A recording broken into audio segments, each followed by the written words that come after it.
Il 22 dicembre resterà nella storia di due regioni, il Veneto e il Friuli Venezia Giulia.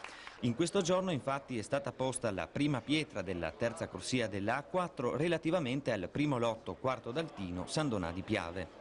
Un'opera, ha affermato il presidente del Friuli Venezia Giulia e commissario straordinario per la A4 Renzo Tondo, che significa principalmente tre cose: sicurezza per i cittadini, ricaduta economica sul territorio, sviluppo di un'area strategica per l'intero paese. Un'opera, il primo lotto della terza corsia, che, come ha illustrato l'assessore Riccardi, significa un investimento di quasi 430 milioni di euro e che risulta particolarmente complessa.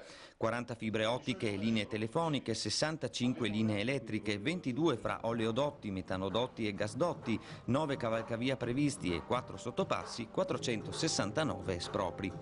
Nel complesso di tutta la terza corsia sono stati studiati e individuati 86 percorsi alternativi, 120 opere d'arte da realizzare e più di 1000 persone al lavoro. Il tutto, ha sottolineato Riccardi, nella massima sicurezza, perché la A4 dovrà restare funzionante. Per Riccardi quello raggiunto è un grande risultato politico prima che tecnico. Abbiamo lavorato tra 1000 difficoltà, ma prevediamo che i tempi per la realizzazione di tutta l'opera saranno rispettati e la cantierizzazione dei lotti successivi saranno continui nei prossimi mesi e anni. Soddisfazione anche per il presidente del Veneto Zaia. Stiamo recuperando, ha affermato, i ritardi storici delle infrastrutture del nord-est. In un'ottica, ha concluso il presidente Tondo, della responsabilità delle pubbliche istituzioni impegnate nel dare risposte alle attese dei cittadini.